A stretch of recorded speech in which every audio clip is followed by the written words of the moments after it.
Very good morning. आप सभी मेरे दोस्तों को, भाई बहनों को गुड मॉर्निंग कहता हूँ। सुप्रभात कहने का प्रयास कर रहा हूँ, गुड मॉर्निंग कहता हूँ। और ये एक चीज़ कहना चाहूँगा आपसे कि आपसे आज एक बहुत ही इम्पोर्टेंट विषय पे मैं आपको बताऊँगा, एक चीज़ डिस्कस करूँगा। और ये चीज़ बहुत ज़्यादा आज के भारत के परिप्रेक्ष्य से जुड़ा हुआ है। भारत को समझने के लिए आपको ये समझना पड़ेगा। और बहुत ही अभी भारत का जो माहौल भी है उसको भी देखें। तो ये इम्पोर्टेंट टॉपिक है और मैं आशा करता हूँ कि आप सभी सुनेंगे, ठीक है? तो क्योंकि आप जानते हैं मेरा एकेडमिक्स से लगाव है। जब यूपीएससी या गवर्नमेंट सर्विस का प्रिपरेशन कर रहा था तो हाथ में मनी नहीं था, तो फिर पढ़ाना पड़ा। तो उसके कारण पढ़ाने से एक मेरा बहुत इंटरेस्ट आ गया, ठीक है? तो सब physics mathematics plus general studies plus computer science सब कुछ मैं पढ़ा सकता हूँ।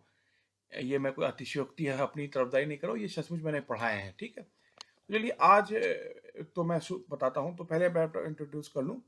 To all the friends of mine, I am Priyesh Ghosh. I have done my BTech in computer science and engineering. Then I was in CDAC Pune, or you can say Karad, to be precisely the Pune.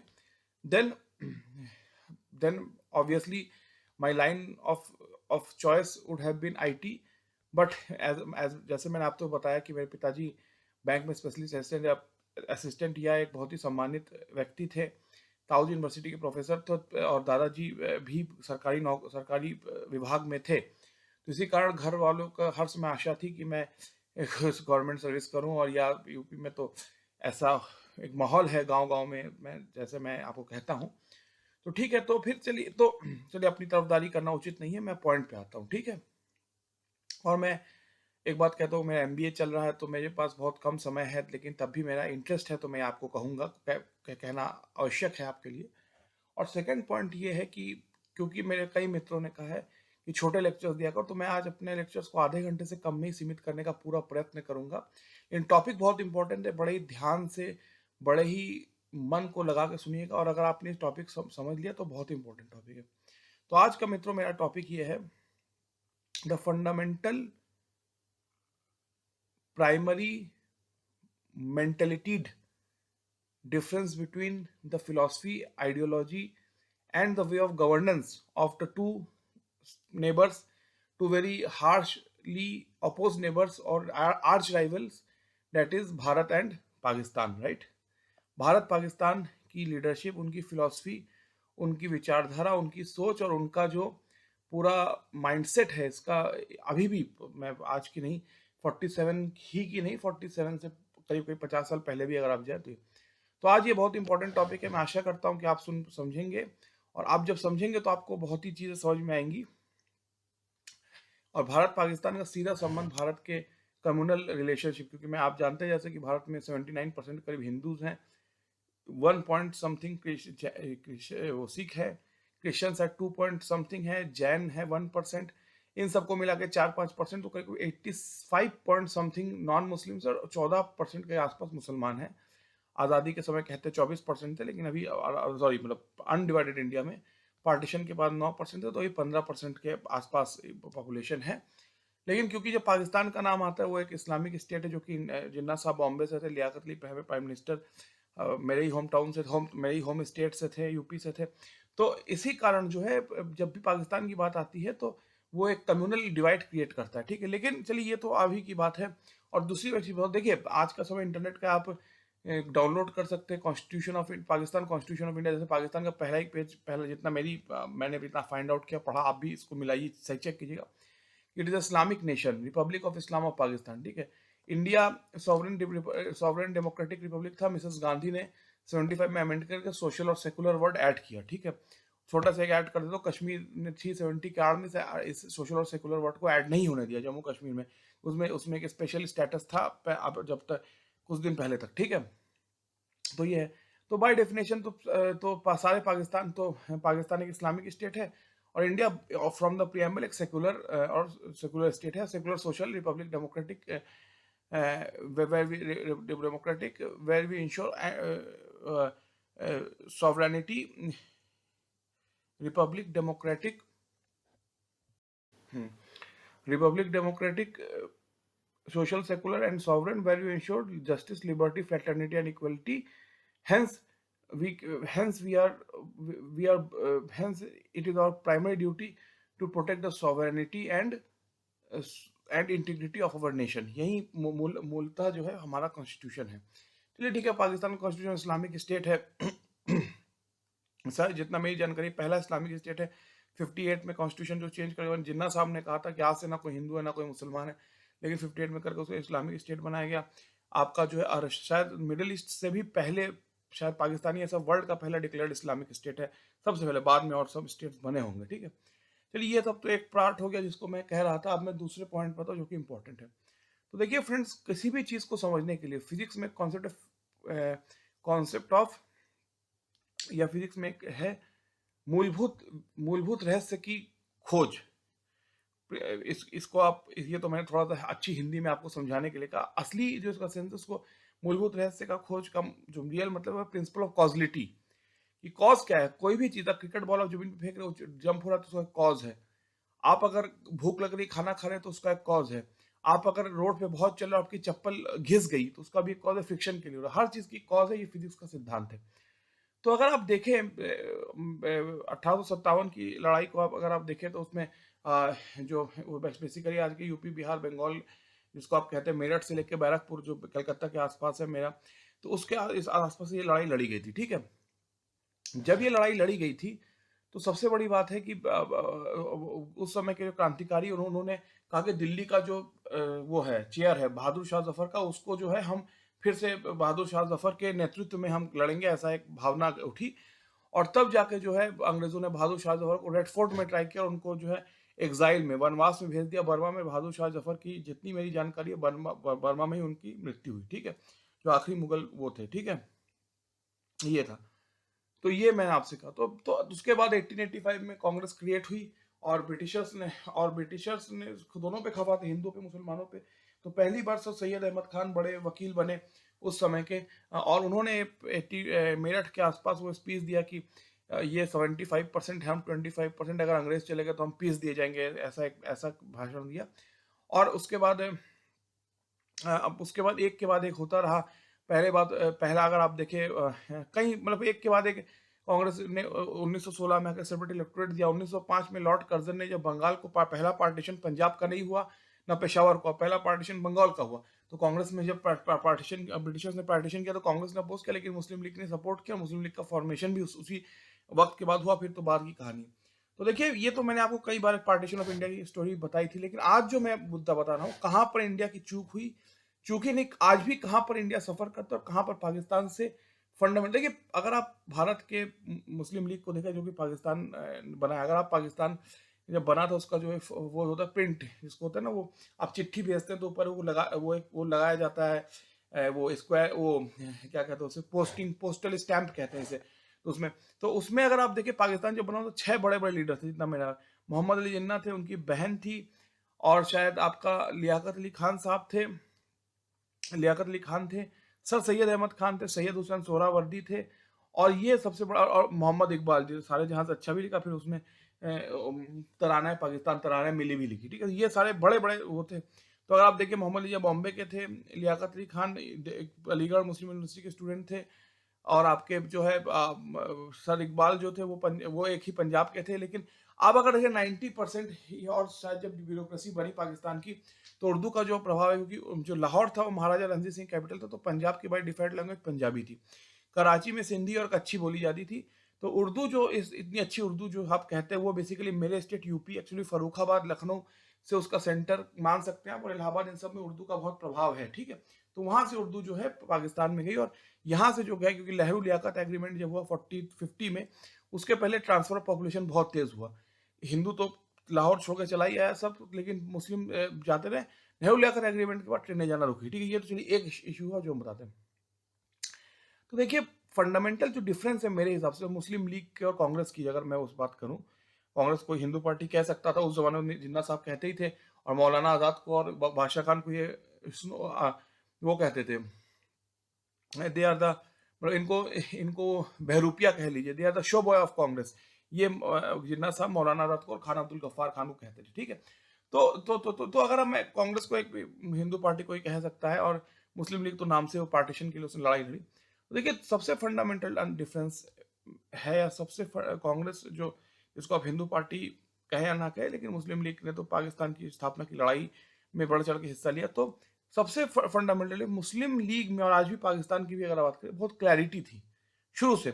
उन्होंने पहले sir Syed Ahmed Khan ने कहा, उसके बाद मैं आपको एक event bye event बता रहा हूँ, बड़े बड़े इवेंट से किया।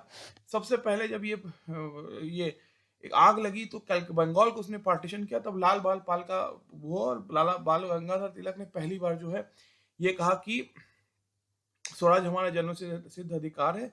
और बाल गंगाधर तिलक ही वो बड़े आदमी थे, जिन्होंने लाल बाल पाल को लीड किया। ऋषि अरविंदो घोष उनके student, ऋषि अरविंदो घोष कांग्रेस एक बेकिंग इंस्टीट्यूट है। 1907 में सूरत में कांग्रेस का विभाजन हुआ, एक नरम दल और गरम दल के रूप में, ठीक है। तो ये तो एक चीज थी, ठीक है। उसके बाद 1919 में खिलाफत मूवमेंट हुई। खिलाफत मूवमेंट का कारण क्या था? सेकेंड वर्ल्ड वॉर में जब इंडिया जब जीत गई ब्रिटेन, तो ब्रिटेन ने टर्की में जो वहाँ के कंजर्वेटिव रूल उसको हटा के एक सेकुलर गवर्नमेंट, शायद मुस्तफ़ा कमाल पाशा जी को वहाँ पर बैठाया। तो तब आखिरी जो सबसे बड़ी मुस्लिम ताकत थी वो हार गई। तो किसी लिए केरल के मुसलमानों ने वहाँ के, क्योंकि ब्रिटिश तो इंडिया बहुत कम थे, तो वहाँ के हिंदुओं से उनकी बहुत लड़ाई हुई। इसको मोपला रिवेलियन कहते हैं, बहुत ही फेमस है। 1921 में ये हुआ। जबकि तो खिलाफत मूवमेंट भी कहा जाता है, कैलिफेट है एक्चुअली। अगर आप देखें तो ये है एक तरीके सा, ये एक इवेंट है, ठीक है। ये एक इवेंट है, तो ये मोपला का पूरा पूरा हुआ, ठीक है। फिर उसके बाद तो मोपला के बाद बहुत ही ज्यादा जो है तीव्रता से मुस्लिम लीग की, मोपला से पहले ही 1916 में ही जो है लखनऊ में सेपरेट इलेक्टोरेट भी, मैं आपको तो मिंटे मॉडल रिफॉर्म अगर आप इसको कहें, तो ब्रिटिशर्स का ही आइडिया था कि भारत में, क्योंकि हिंदू मुस्लिम का जो इतिहास है वो भी बहुत बहुत अच्छा नहीं था, और मुस्लिम को सिक्योरिटी करने के लिए 30 जितना मेरी जिसमें दो कॉन्स्टिट्यूंसी बनाए गए, एक मुस्लिम कॉन्स्टिट्यूंसी, एक नॉन मुस्लिम कॉन्स्टिट्यूंसी, ठीक है। एक तिहाई जो आपका जो सेपरेट इलेक्टोरेट, पृथक निर्वाचन क्षेत्र मुस्लिमों को दिया गया, जिसको सेपरेट इलेक्टोरेट कहते हैं। तो ये सारे स्टेप फिर तो बहुत आगे बढ़ गई बात। जिन्ना साहब बड़े लेटा बने। फिर तो 1930 में 31 में पहली, 32 में 31 में पहली बार जो है ये इकबाल साहब गए, और फिर जो है चौधरी रहमत अली गए। जिन्ना साहब ने तब तक कह दिया कि अब तो कि हम कांग्रेस से गुलाम हो जाएंगे। तो मोहम्मद इकबाल, चौधरी रहमत अली ने पाकिस्तान टर्न को डिस्कवर शायद किया। ये बात भी एक ट्रुथ है। तो इसी तरीके से हुआ, ठीक है। लेकिन जो ये तो चलिए कहानी है, मैं आपको पहले भी कहानी बता चुका हूँ। लेकिन जो आज का पॉइंट है वो बहुत इंपॉर्टेंट, जिसको मैं चाहता हूँ कि आप समझे, ठीक है। आज का पॉइंट भाइयों बहनों ये है कि जो मैं कहना आपसे चाहता हूँ वो ये कि जब पाकिस्तान का शुरुआत हुई, ठीक है, कांग्रेस को ब्रिटिशर्स ने क्रिएट किया। एलन ऑक्टेवियन ह्यूम, जो कि आज के उत्तर प्रदेश के एक सिविल सर्वेंट थे, ठीक है। तो जो मुस्लिम लीग से सर सैयद अहमद खान की बात कही है, फिर उसके बाद जेन्युइन लीडर मोहम्मद अली जिन्ना को इतना लोग घृणा करते होंगे, उसने पाकिस्तान बनवाया। लेकिन मोहम्मद अली जिन्ना शुरू में इतना एक्सट्रीमिस्ट नहीं था, क्योंकि आप जानते भी होंगे वो स्टाइलिश मुसलमान थे, शराब पीना, ये पीना। इसीलिए कांग्रेस ने अपने आप को मुस्लिम सिद्ध करने के लिए मौलाना आजाद को अपना 40 में प्रेसिडेंट बनाया। मुस्लिम कार्ड खेला कांग्रेस ने, एक तरह से आप कह सकते हैं। लेकिन तो मैं जिस बात का आपको एहसास या उल्लेख कर रहा हूँ, एहसास दिलाना चाहते हैं, उल्लेख कर रहा हूँ कि कांग्रेस जो मुस्लिम लीग थी, चाहे वो सर सैयद अहमद खान के बाद से देखिए, फिर आपका मोहम्मद इकबाल का एक समय है, फिर और तो मुस्लिम जो खिलाफत मूवमेंट देखिए, सेपरेट इलेक्टोरेट का देखिए, पार्टीशन ऑफ बंगाल को जो मुस्लिमों ने सपोर्ट किया। तो इससे एक चीज क्लियर है कि मुस्लिम जो थे वो टू मुस्लिम लीग में मुसलमान, तो बादशाह खान भी थे, खान अब्दुल गफार खान, जैसे कि इंदिरा गांधी ने भारत रत्न दिया। उन्होंने गांधी से कहा कि आपने मुझे गिदड़ों के हवाले कर दिया। जब बादशाह खान ही थे, जिसकी वजह से पेशावर जो कि 80% मुस्लिम एरिया था, लेकिन उसमें कांग्रेस जीती थी, ठीक है। मैं आपको एग्जांपल देता हूँ। तो बादशाह खान जीतो थे। तो इसीलिए ये तो एक फैक्टर हुआ जिसकी मैं आपको तस्दीक कर रहा हूँ या आपको बता रहा हूँ। तो जो फंडामेंटल इशू है ये है कि कांग्रेस मुस्लिम लीग का बड़ा क्लियर माइंडसेट था कि हाँ, ये दोनों अलग मुल्क हैं, मुस्लिम एंड नॉन मुस्लिम, या हिंदूज एंड मुस्लिम, तो ये कभी एक साथ नहीं रहते। तो ये क्लियर माइंडसेट था, ठीक है। नाम बदले, कभी वो सैयद अहमद खान हुआ, कभी मोहम्मद अली जिन्ना हुआ। कांग्रेस का ये था, कांग्रेस का जो नेचर था, कांग्रेस ने ये शो किया कि वो एक सेक्युलर पार्टी, वो सबके लिए है, ठीक है। महात्मा गांधी ने कहा मैं सबके लिए हूं। पंडित जवाहरलाल नेहरू ने कहा ईश्वर अल्लाह तेरो नाम, ये गाना भी बजा उस समय, ठीक है। तो ये था। तो ये एक कांग्रेस की एक बात थी। कांग्रेस ने कहा कि वो सबकी पार्टी, वो किसी मुस्लिम लीग ने कहा कि नहीं, हम पाकिस्तान सेपरेट करना चाहते हैं, तो हम स्पेसिफिकली मुसलमानों की पार्टी है, ठीक है, ये मुस्लिम लीग का डिक्लेयर्ड स्टेटमेंट था। ठीक है, तो ये तो मैं आपको बता चुका हूँ 1947 में ब्रिटिश इलेक्शन कराते हैं। आज के पेशावर और लाहौर दोनों बड़े बड़े सिटीज में मुस्लिम लीग जो कि मुस्लिम मेजोरिटी सिटीज थे, उस स्टेट थे, उसमें मुस्लिम लीग हार जाती है।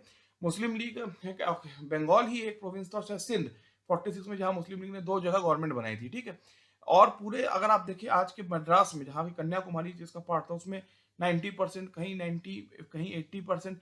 तो पूरे इंडिया में अगर आप देखिए आज के पाकिस्तान को छोड़कर कभी 90% मुस्लिम जो वोट थी वो मुस्लिम लीग को मिली, जिससे कि पार्टीशन को करना ही पड़ा। ठीक है, ये तो एक पॉइंट हुआ मेरा ये।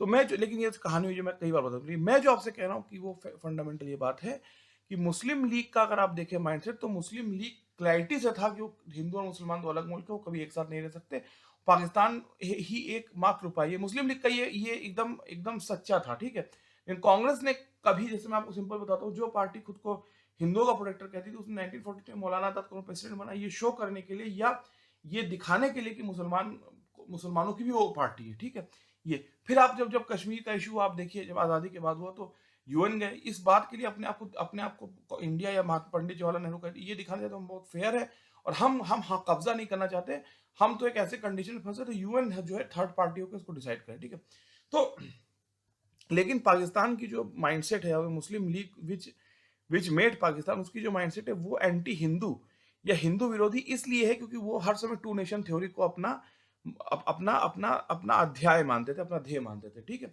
तो ये था। तो अगर ये चलिए मैंने आज़ादी के पहले की बात की, अगर आज़ादी के बाद भी अगर आप देखें, जैसे मैंने आपसे कहा कि दिलीप कुमार मधुबाला जी, मीना कुमार जी, जॉनी वॉकर, और ये सारे लोगों को अपने नाम बदल के हिंदू नेम्स रखने पड़ते थे। ये आप हिस्ट्री में पढ़ सकते हैं। ठीक है, तो इस तरह का हेट्रेड उस वक्त था। मुझे इतना पता चला। ठीक है, ये चलिए एक इशू हुआ जो कि मैं आपसे कह रहा हूँ। लेकिन अगर आप पाकिस्तान को भी अगर आप देखें कि इतना बड़ा पार्टीशन हुआ, इतने लोग मरे, पंजाब में बताते उधर 20% हिंदू थे, उस पंजाब में वेस्ट पर जो लाइन खींची, उधर का कोई 0% था। जो आज का पंजाब है, पंजाब हरियाणा मिला, उसमें 32% मुसलमान थे, कोई मुसलमान ही नहीं बचा। शायद दिल्ली के आसपास मुसलमान रहते हैं, अगर पंजाब में और आप जाएंगे मेन लैंड में, मुस्लिम बहुत ही कम है। ठीक है, इतना भयानक पंजाब में एक वो हुआ, मैसेकर हुआ। ठीक है, पॉपुलेशन का पूरा इधर उधर हुआ। ठीक है, जो भारत में और पंजाब का मैं अगर आपसे उदाहरण दूं। ठीक है, ये एक चीज है। लेकिन अगर आप देखिए इसके बावजूद भी इतनी प्रॉब्लम थी, एक इमोशनल आपको बैकअप लगता है, तुरंत जो है इसने पाकिस्तान ने कश्मीर पे हमला कर दिया। और कश्मीर पे जब हमला किया, तो फिर दूसरी चीज है, देखिए वहां की जो फोर्स थी उसमें 2 डोगरा यूनिट थी, 2 मुस्लिम यूनिट ने बिट्रे कर दिया। तो फिर एक ही रास्ता था कि इंडियन आर्मी आके खड़ा है, तो वहां राजा आके साइन करो, इंडियन आर्मी गई, यहाँ पर एक ड्रॉ हुआ, और नेहरू जी यूएन चले गए, यूएन को अंपायर बनाने, इसको सॉल्व करने के लिए। ठीक है, फिर आप देखिए देखिए पाकिस्तान की मानसिकता आप देखिए। फिर आप देखिए जब चाइना से लड़ाई हुई, इंडिया की एक बुरी पराजय हुई, तो भुट्टो ने उसी मौके सोचा कि जैसे चाइना ने इनको पटखनी दी, अगर हम कश्मीर में थोड़ा सा घुस जाते हैं तो कश्मीर को हम भारत से फिजिकली अलग कर सकते। लेकिन इंडिया ने लाहौर पे हमला कर दिया, और ये हुआ 71 में। चलिए वन ऑफ द इवेंट था, मिसेस गांधी की महानता थी जो हुआ, और मिसेस गांधी को उसका सहरा पहनाते लड़ा फौजियों ने, लेकिन मिसेस गांधी का ये था। फिर 74 में इंडिया ने न्यूक्लियर एक्सपेरिमेंट करा दिया। और फिर देखिए, अगर आप देखिए जब न्यूक्लियर एक्सपेरिमेंट 1988 में कारगिल में करा, तो पाकिस्तान ने कारगिल पे हमला कर दिया, या एक एक एक एक एक एक, एक धोखेबाजी वाला युद्ध लड़ा। ठीक है, तो मेरा ये मतलब है कि पाकिस्तान का जो इंडिया हेटेड है, या जो मुस्लिम लीग जिसने पाकिस्तान बनाया था, उसका जो हिंदू हेटेड है वो कांस्टेंट है। वो सर सैयद अहमद खान का भी जो फियर था, या मुस्लिम स्लेव होंगे हिंदुओं के, ये फियर था, या उनका ये था। फिर उसको चौधरी अहमद अली, फिर मोहम्मद अली जिन्ना ने बढ़ाया। लेकिन अगर आप देखें इंडिया की बात देखें, हिंदू समाज की बात देखें, सावरकर जी ने 1937 में अहमदाबाद में पहली बार कहा, हाँ हिंदू और मुसलमान अलग नेशन है और हमें ये मान लेना चाहिए। उसके पहले किसी बड़े लीडर ने ये डिक्लेयर नहीं किया। अंदरूनी क्या क्या क्या अंदरूनी क्या अंदरूनी क्या पक रहा था, क्या सोच थी कांग्रेस में, वो मैं नहीं बता सकता। लेकिन ऑफिशियली सावरकर जी हिंदू महासभा को के नेता थे, जिन्होंने ये बताया कि अब हमें मान लेना चाहिए ये 2 अलग अलग मुल्क हैं। ठीक है, लेकिन अगर देखिए, लेकिन उसके बावजूद अगर आप देखिए, ट्रांसफर ऑफ पॉपुलेशन रुका। नेहरू जी जब प्रधानमंत्री थे, ठीक है, इंडिया में इतनी बड़ी मुस्लिम पॉपुलेशन रही, 9% तक थी, आज 20 करोड़ के आसपास है। अगर आप देखें, फिर सेकेंडली जो है मैं आपसे कहना चाहता हूँ, नेहरू जी ने उनके साथ नेहरू लियाकत एग्रीमेंट किया, इंदस रिवर वैली एग्रीमेंट किया कि भाई अगर आपको पानी की प्रॉब्लम है, ठीक है, जितना पानी हमारा, तो आज भी अगर आप इंदस वैली जो प्रोजेक्ट है, या ये जो सिंधु जल समझौता जिसको कहते हैं, सिंधु वाटर समझौता, इंडस वाटर ट्रीटी है, उसके हिसाब से 20% पानी इंडिया के पास आएगा और 80% पानी पाकिस्तान पे जाएगा। ये भी क्या। लेकिन इंडिया ने, मैं ऐसा ही कहना चाहता हूँ कि इंडिया ने चाहे दिखावे के लिए कोशिश की कि पाकिस्तान से नफरत को कम किया जाए और हम लोग आगे इकोनॉमिक और प्रॉस्पर्स में बढ़े, पाकिस्तान हिंदुस्तान की नफरत को कम करना चाहिए और कम होना चाहिए मान। लेकिन पाकिस्तान का अगर आप देखें, जो वो जो कैरी ओवर था सर सैयद अहमद खान से, उसने कंटिन्यूस हमला किया, कारगिल में बाद में हमला किया। तो पाकिस्तान की अगर आप मानसिकता को देखिए, उसमें क्लैरिटी है कि दो हम अलग मुल्क हैं, दोनों दोनों कभी थ्रोन पे नहीं बैठ सकते, तो हिंदू थ्रोन पे बैठ सकता है तो मुसलमान थ्रोन पे, दोनों कभी एक कोई मतलब कोई दोनों, ये डेमोक्रेसी में दोनों एक साथ रहना नामुमकिन है। ये उसका पाकिस्तान का सोच था और उसने इसी बात पे पाकिस्तान हिट किया। इंडिया की क्या बात थी कि इंडिया ने कभी गरम कभी नरम, कभी इंडिया ने, जैसे कांग्रेस ने एक्सेप्ट किया पार्टीशन, लेकिन बाद में फिर कांग्रेस ही की लीडर्स थी जिन्होंने इसको सेकुलर कंट्री बनाया। ठीक है, तो कांग्रेस आज भी, मोदी जी का भी अगर आप एग्जाम्पल देखें, अभी देखिए जो ओआईसी के साथ मोदी जी का डीलिंग है, तो जो ये जो एक इस्लामिक फैक्टर है, इसको डील करने में ना कांग्रेस सक्षम थी, उसने वो तो डील ही नहीं कर पाई। मोदी जी भी के ऊपर ही बहुत प्रेशर है। ठीक है, तो इसीलिए मैं कहना चाहता हूं कि अगर ये बस मैं अब मैंने आपसे कसम खाई कि मैं छोटे ही लेक्चर लूंगा। ये finally what is my statement, मैं हिंदी में बोलता हूँ फिर मैं ट्रांसलेट करूंगा कि from sir Syed Ahmed Khan to Mohammad Iqbal to Mohammad Ali Jinnah, then Chaudhry Ahmed Ali, all of them the clear thinking कि हिंदू और मुसलमान दो अलग कौमें एक साथ नहीं रह सकती, पाकिस्तान हमें चाहिए, और पाकिस्तान बनने के बाद उन्होंने कश्मीर पे हमला कर दिया। तो उनकी हेट्रेड इंडिया के लिए, या ये ऑफिशियल है, ओपन है, लेकिन इंडिया क्या है ना कि दिखाना भी नहीं आता, बताना भी नहीं आता, हमें आपसे ये मोहब्बत जताना भी नहीं आता। तो इंडिया का जो है, इंडिया जो है एक ब्लैंकेट पहन के, मतलब सामने उन्होंने आप कांग्रेस का एग्जाम्पल देखिए, कांग्रेस ने ही पार्टीशन को एक्सेप्ट किया, टू नेशन कॉन्सेप्ट को, और उसके बाद उसी ने सेकुलरिज्म को अप्लाई किया इंडिया में। उसी की, अगर आप उसी की परिवार की सबसे बड़ी नेत्री ने वो अपना वर्ल्ड लीडर बनना चाहती थी और खुद को सेकुलर दिखाना चाहती थी। ठीक है, तो ये एक चीज है। तो आज भी अगर आप देखिए, जो पाकिस्तान से इंडिया डील करता है, मनमोहन जी के समय की तो मैं बात ही नहीं कर रहा, मोदी जी का भी देखिए कोशिश बहुत की है, कश्मीर का जो धारा हटा के उसको यूनियन टेरिटरी बनाया, ये बहुत महान काम है। लेकिन आज भी अगर आप देखिए, शाहीन बाग का एग्जाम्पल देखिए, जहां जहां मुस्लिम का फैक्टर आता है, मुस्लिम कॉन्सेप्ट आता है, वहां पर जो है आज की भी गवर्नमेंट भी, मोदी गवर्नमेंट भी, इसको बहुत स्ट्रॉन्ग गवर्नमेंट है, राजीव गांधी को पहली पूर्ण बहुमत, तो वो भी वहां थोड़ा फंबल कर जाती है, क्योंकि उन्हें शायद ऐसा लगता है कि क्योंकि एक हिंदू मुस्लिम का एक ऐसा इशू ही है, तो उसको वो गलत लाइट में ना दिखे। राजीव गांधी जी के समय मैं आपको छोटा एग्जाम्पल, राजीव गांधी जी के शाहबानो केस हुआ, तो राजीव गांधी के ऊपर प्रेशर, तो उन्होंने सुप्रीम कोर्ट का जजमेंट पलटा और फिर राम मंदिर के गेट खोले।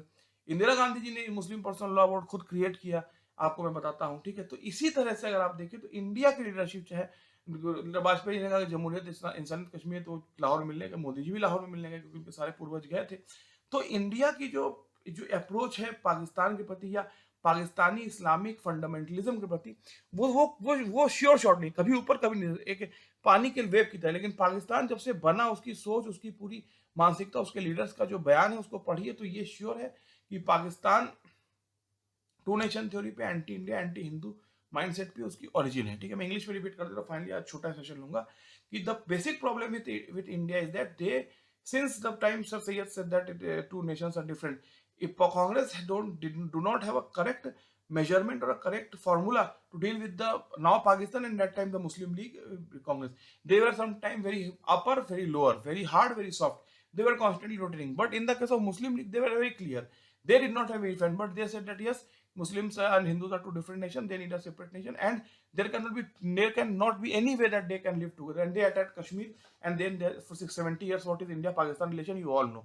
So my advice, I am not such an advisor, I am not such a talented man, but my advice to any person who becomes Indian, either it is Manmohan Singh or it is Modi ji, that please see Pakistan the way they hate us, the way their behavior is there, and try to reciprocate it. Don't have this विशी washi policy, सब कभी मोहब्बत कभी नफरत। अगर नफरत करो तो पूरी शिद्दत से करो, पूरी ताकत से करो, मोहब्बत करो भी तब भी पूरी ताकत से करो। अगर वो हमसे नफरत करते हैं, वो उनकी ऐसी मानसिकता है, एटलीस्ट मैं पाकिस्तान के आम लोगों की बात नहीं कर रहा हूँ, वहाँ की जो एस्टेब्लिशमेंट, मिलिट्री, आईएसआई, प्लस वहाँ की जो एक्सट्रीमिस्ट जो गवर्नमेंट है हर समय रहती है, तो अगर लड़ाई करनी है पूरी शिद्दत से, ताकत से, नफरत भी करनी करो। ये मोहब्बत और नफरत के बीच का रास्ता जो है आपको डुबो सकता है। और पाकिस्तान से सीखिए, वो जब से सर सैयद अहमद खान ने कहा, फिर आए आपके चौधरी अहमद अली, मोहम्मद इकबाल, खिलाफत मूवमेंट हुआ, सेपरेट इलेक्टोरेट सिस्टम हुआ, फिर आपका आया 1940 में इलेक्शन हुआ, जिन्ना साहब ने शायद 35 में कांग्रेस को छोड़ दिया। तो टोटलिटी में अगर आप मिला दीजिए तो पाकिस्तान हर समय एक थॉट ऑफ क्लैरिटी में था हिंदूज और इंडिया के प्रति।